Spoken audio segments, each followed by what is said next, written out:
First City Focus is supported in part by Duke Energy, powering the lives of its customers and communities. Online at duke-energy.com. Good Samaritan, a regional healthcare center offering a variety of services from primary care to same-day joint replacement surgery and more.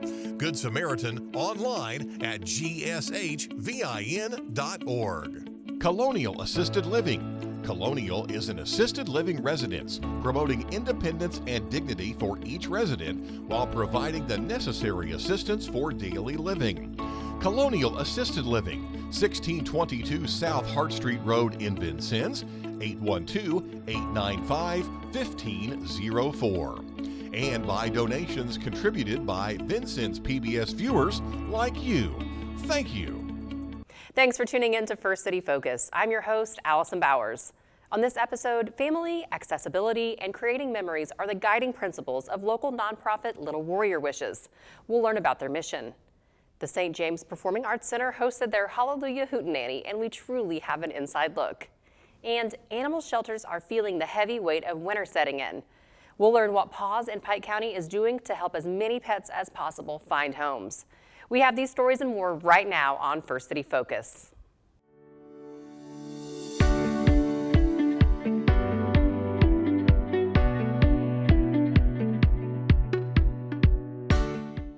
When you hear the word accessibility, what do you think of?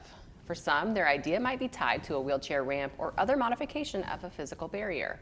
And while that is correct, the word can also hold meaning to so much more. I'm honored today to welcome Teeny Davis, founder of Little Warrior Wishes. Thanks for joining me today, Teeny. Thanks so much for having me. So accessibility for you sometimes means making memories possible for families. Yes, right? absolutely. So that is your goal. Tell me a little bit about Little Warrior Wishes. Absolutely. So Little Warrior Wishes, we exist to assist families in creating lasting memories when time frames are limited. So we are at the front. We are a wish granting organization, and we serve kiddos who are ages 0 to 5 and have a chronic, life-limiting, or terminal diagnosis.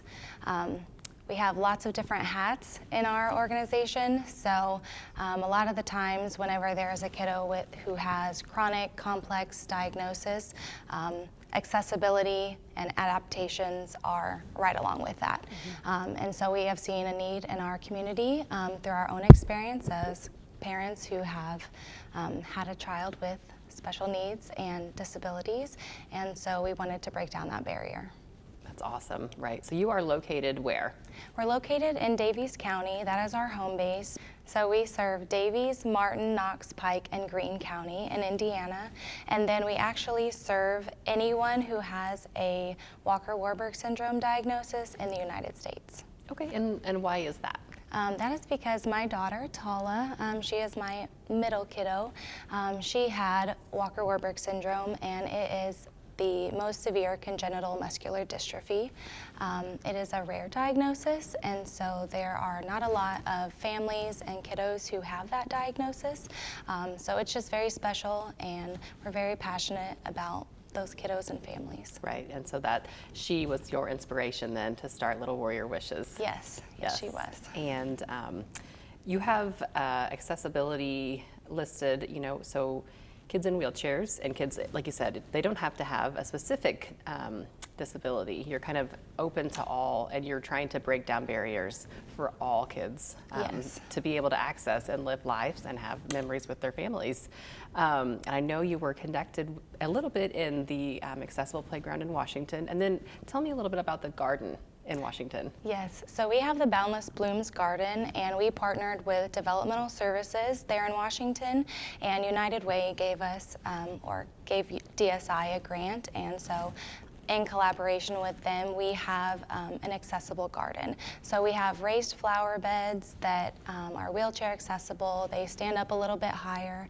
And the foundation of the entire garden is flat. So anybody who has a wheelchair, a mobility device, braces, whatever that may be, that foundation is flat, so anybody can access it. Right, and where is that located?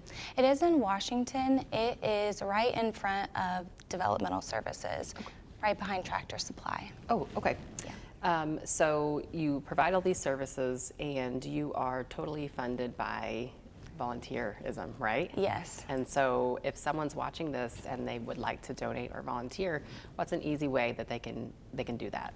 The best way really is to reach out on Facebook. We're on our Facebook all the time. You can send us an email through our Facebook page. They can reach out directly through email at littlewarriorwishes@gmail.com. We're open anytime. We're always looking for community partnerships, volunteers, and right now we're looking for additional funding just so that we can be sustainable and long-term. Right, because you're just turning around and you're serving the community members, right? So that's, Yes. I mean, the funds are going right back into those families. Exactly. That are needing those funds. And I know you guys are just very active in the community. I mean, I just saw you in Washington at the Christmas thing. Yes. You know, you were providing carriage rides. And tell me a little bit about why that.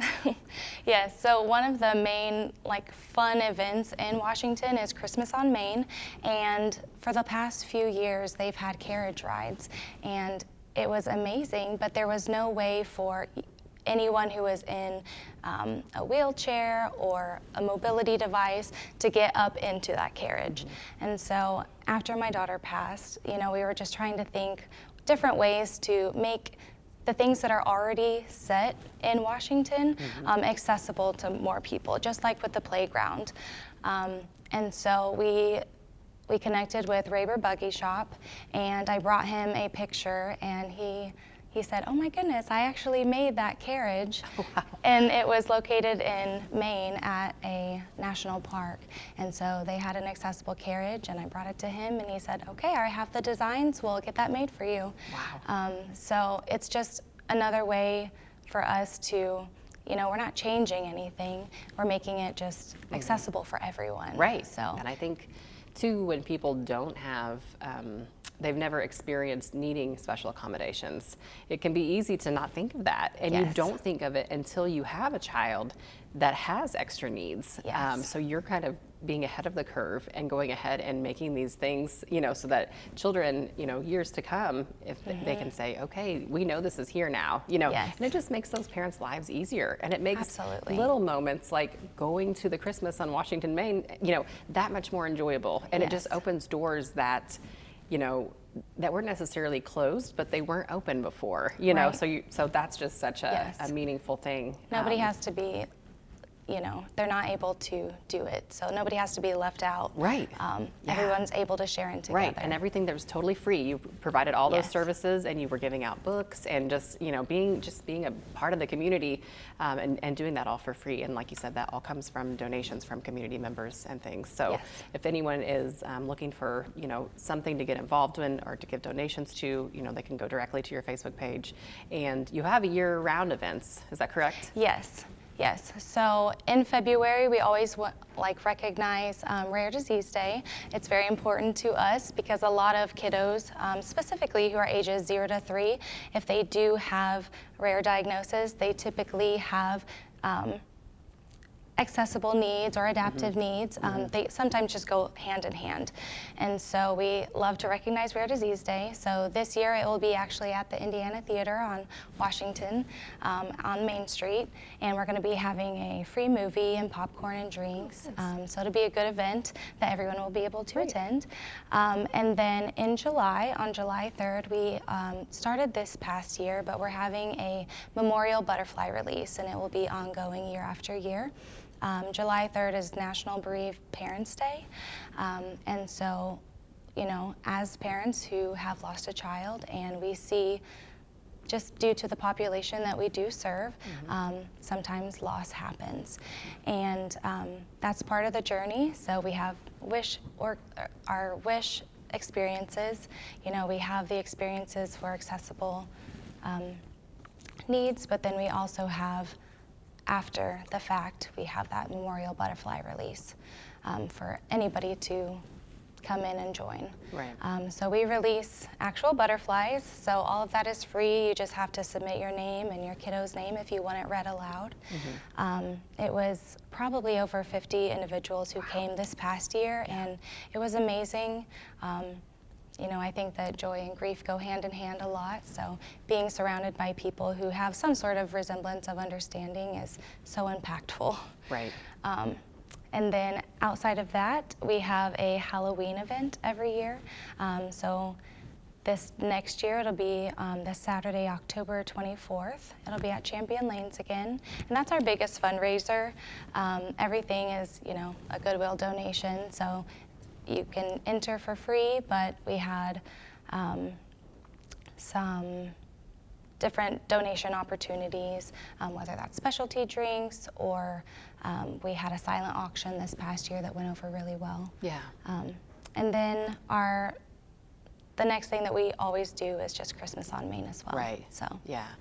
I've seen somewhere you had different donation amounts can provide different opportunities. And I thought that was really interesting because I think when people think of Make-A-Wish, they think, oh, well, that's going to cost thousands of dollars and there's no way I could ever contribute to that, Yes. But you have, it's smaller amounts, and it's so families can go take like day trips or trip to the zoo and just have little special moments, Yes. And so I think if you talk about that, I think that's something that really spoke to me because I thought, like sometimes that is things like that are families can take for granted, like like going to the zoo is like whatever, it's no big deal. But but for some families, it's like, man, we get to go out and you get to experience that, and that's a really special thing. So tell me about those different donation amounts. Yeah, so we have lots of different donation amounts, and really it's because they're all needed. Yeah. There's $10 that provide stickers and little Halloween tattoos or flower or butterfly tattoos for kiddos who are at our events that we have. $300 can get 100 butterflies, and $5,000 if people want to do that, that's a wish trip for a family. Right. So there's lots of different needs that we have and lots of different opportunity to give as well. Right. And how do families that are in need of your services get in contact with you?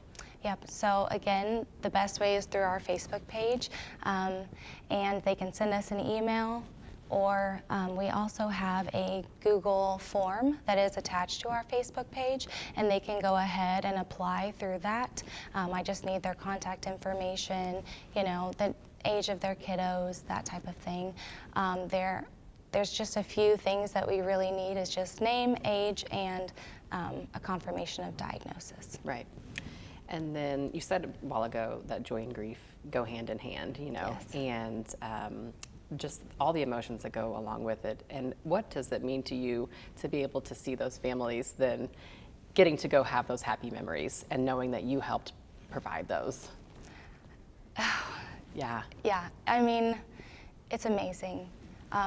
As a family who, we didn't know if we were going to get a wish with my daughter.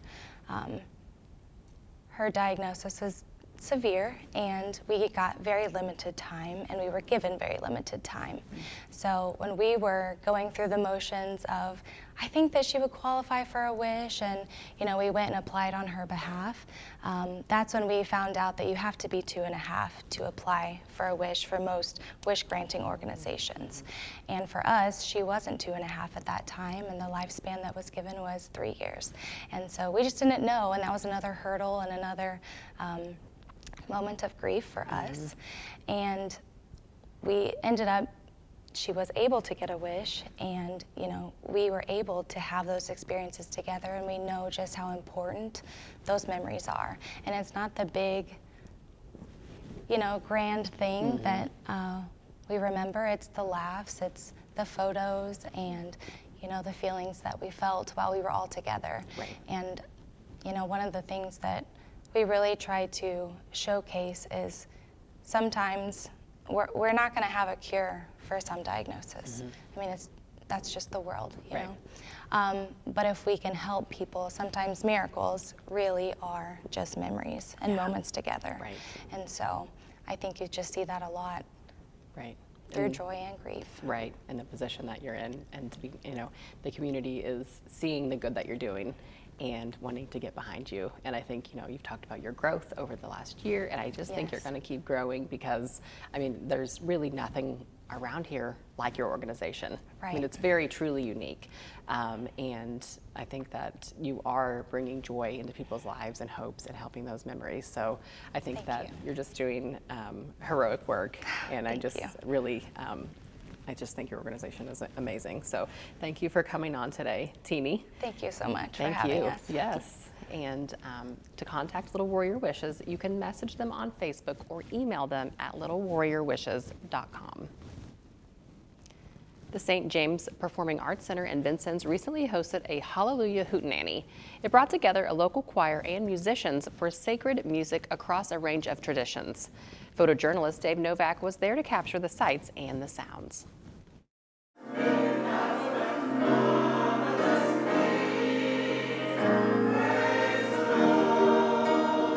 Tonight is the Hallelujah Hootenanny, which is a collection of gospel songs performed by various artists.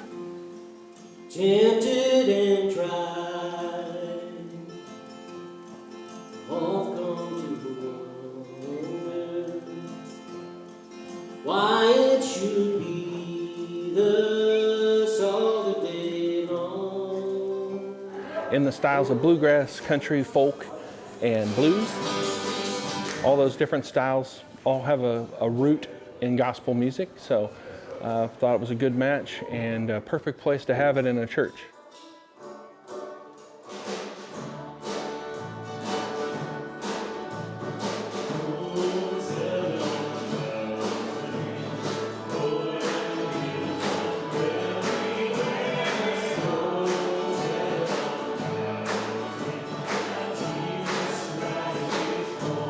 St. James is of the Episcopalian denomination. This particular church was built in 1906, and we have a small congregation, always looking for more.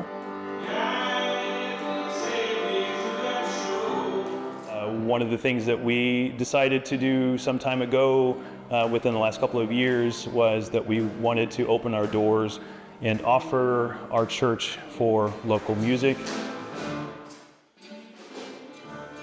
The main reason that it happened is I just wanted to do stuff I wanted to do.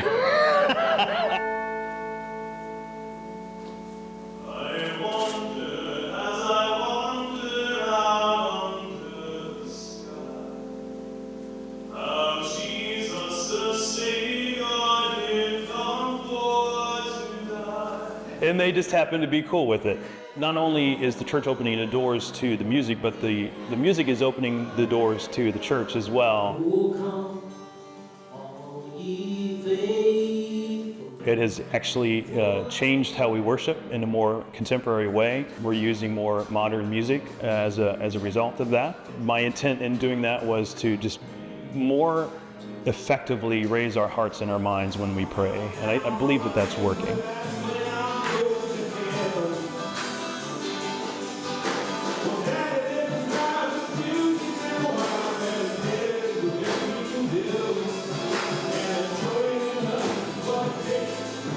In 2026, the center is planning another full lineup of performances.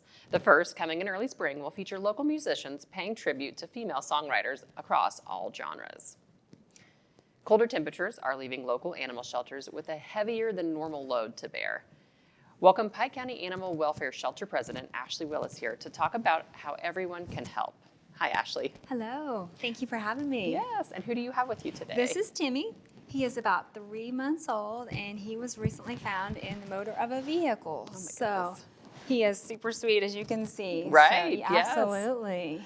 I think that nationally we've been hearing stories about how there's a lot of overcrowding in shelters right now. Are Absolutely. you experiencing that as We well? have experienced that for a long time, but now it is worse than I have ever seen it. I have volunteered at the shelter since I've been 16, so about 26 years now, actually, and I have never seen crowding like I've seen right now. Right, and with the colder temperatures and the snow and everything coming in. We're struggling with actually what to do, asking for emergency, fosters to come in through this cold weather just to keep the animals all safe. Absolutely. Right, because unlike some of the animal shelters locally, you guys are not run by any government agency. Is that correct? Correct, right. You're operating on. We ask for donations. Yes. Absolutely. Absolutely. And I know that in years past, it's been, is the animal shelter going to be able to stay open and things like that? What impact does that have on a community if an animal shelter shuts down?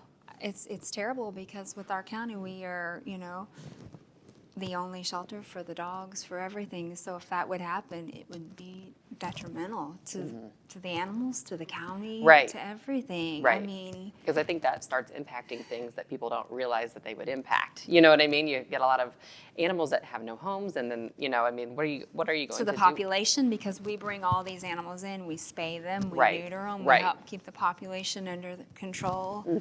It would be devastating. Yeah, right.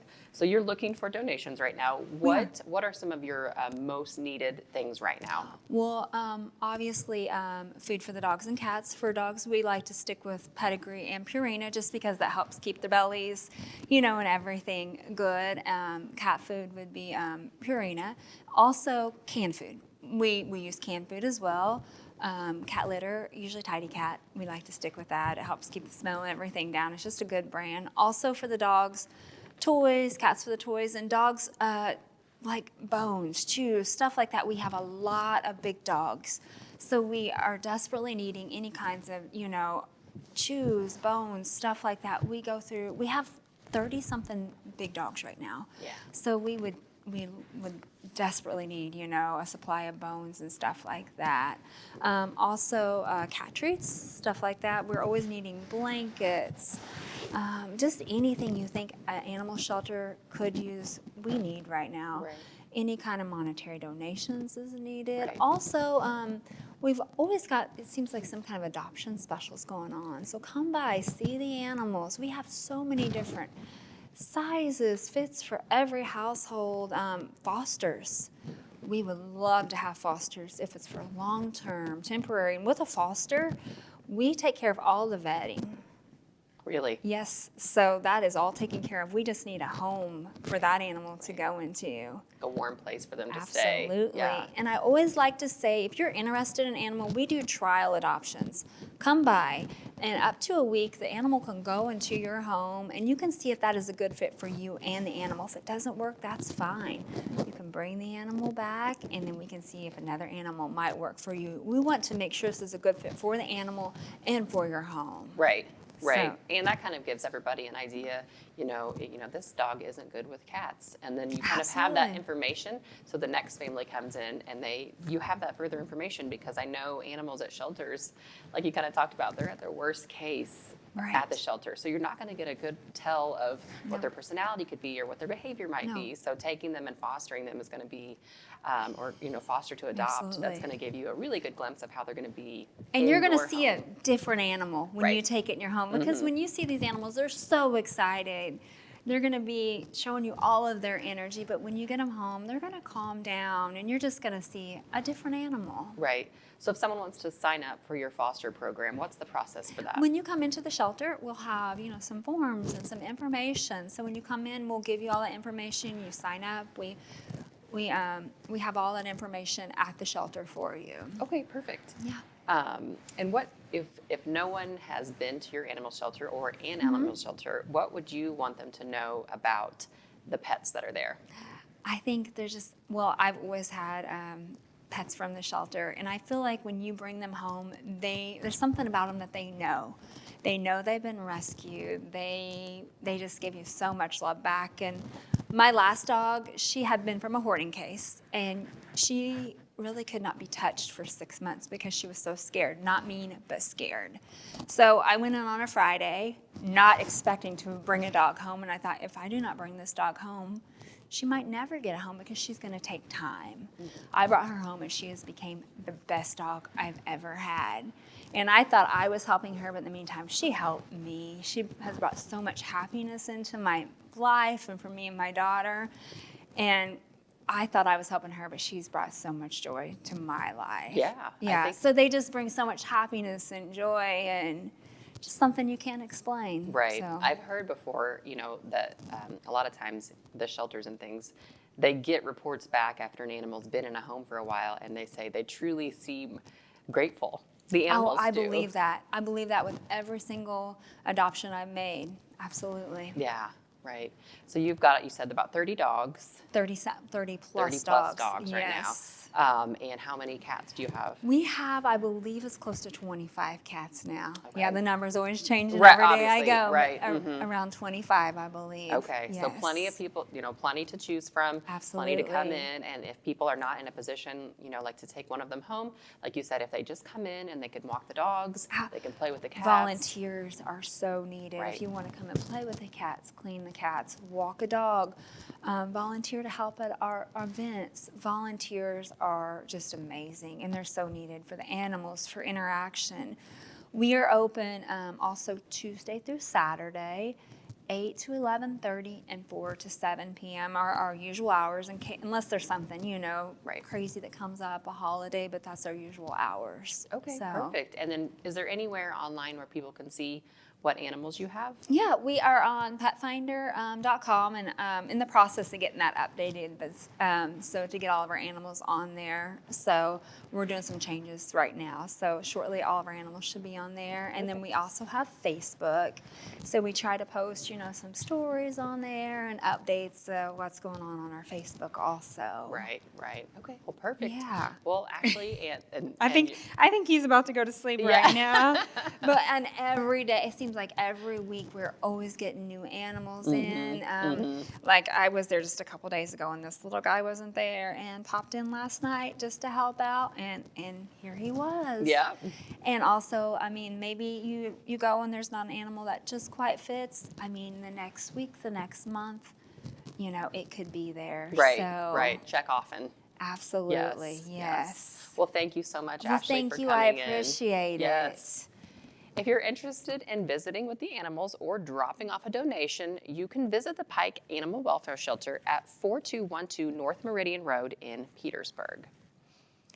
A beloved tradition in Vincennes recently celebrated its 27th year. Tessa Haig covered the joy and excitement of this year's Shop with a Cop.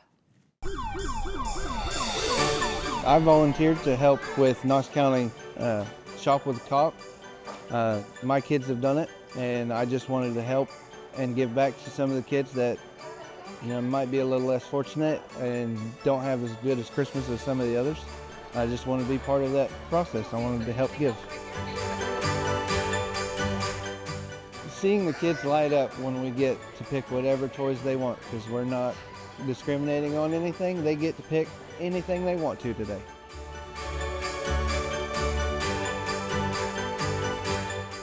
It's everything, because I know a lot of kids don't have a good home life. I grew up with mom working more than extra to provide for us, and just having the ability and to be able to give back to these kids, it's what a parent like myself works for every day, and to do it for somebody else's kid is just as good as well.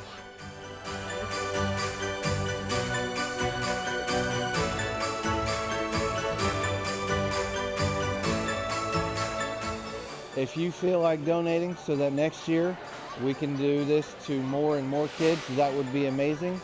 A little bit of kindness goes a long way, and seeing a kid face light up for Christmas time is amazing. And that's all for this edition of First City Focus. For everyone here at Vincennes PBS, I'm Allison Bowers. Join us again next week.